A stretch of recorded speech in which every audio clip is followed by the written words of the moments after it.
Justin Swaney here. I just wanted to talk about sidechaining today in Logic.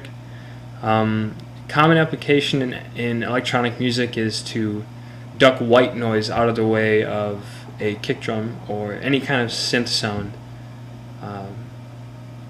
So yeah, I've loaded up a massive instrument into a new Logic project, which you see here, and it sounds like this.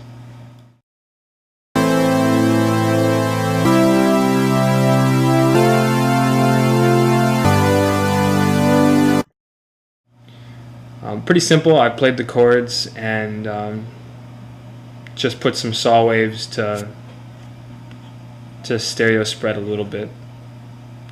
And I also imported a kick drum from a sample pack here that's just playing quarter notes, and that sounds like this.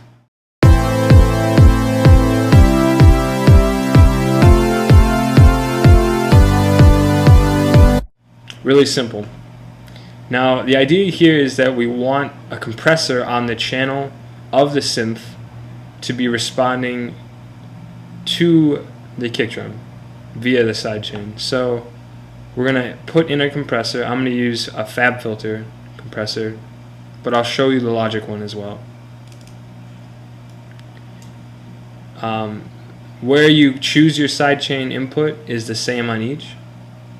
On Logic you don't have to turn on the sidechain application once you choose a different channel, but on the FabFilter you do by clicking on Expert and then choosing External Sidechain, and we'll pick the kick drum here.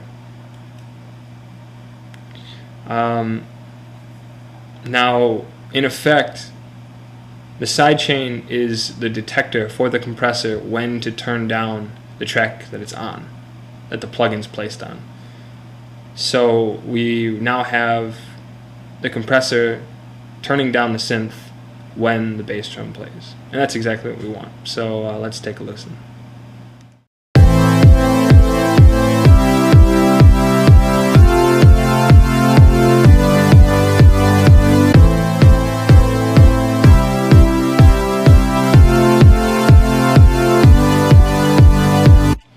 You can hear a drastic difference in the sound. So now it's just a matter of dialing in the feel that you want to get from the compressor, and mainly that'll be the amount of gain reduction you want and the release settings. Generally you want to keep the attack setting as quick as possible because you want the synth to duck out of the way of the bass drum as quickly as possible.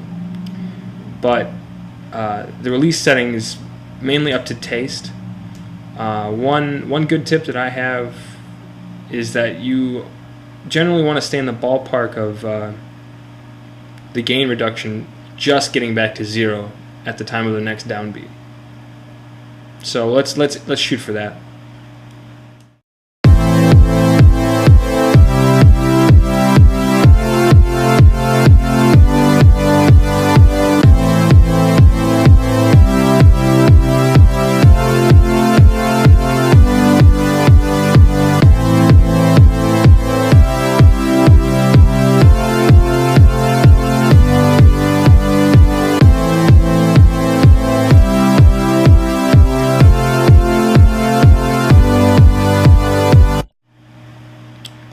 One thing I should note here is that you don't need to use your actual kick drum to be the trigger for ducking your synths, right? You could use a hi-hat that's on a channel that's parallel to your kick drum, playing the same rhythm. Just have the track or the individual instruments muted. That'll work just as well, and that might work just slightly differently. You might get a different sound because of the nature of the transients. You'll have less bass frequencies, obviously, from the hi-hat triggering the compression on your synths. So another thing you could do, if you just want just the attack of your main kick drum and filtering out that sloppy low end, is filter the sidechain path. And this is you're able to do this on the Logic compressor as well. I'll show you that right here. On this pull down menu, you can turn your sidechain filter to high pass, and then you choose your frequency as you want it. Pretty simple. you just pick a band here on the fab filter. So I'll show you that. And as you'll see, as I do a raise the high pass filter, we'll get less gain reduction because we'll have less audio coming into the compressor, so we'll have less compression.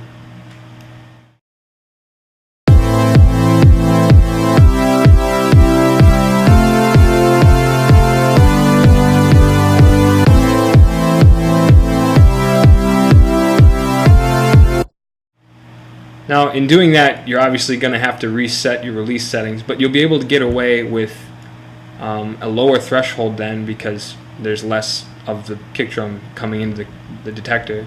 But you might also be able to get away with a different release setting.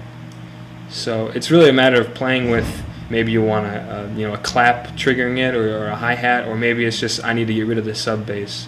That's kind of making my release not fast enough. So that's it for today. Just some tips that I've come to learn with sidechaining. Yeah, I hope it helped, and I'll invite you guys back to the dorm room some other time. See you guys later.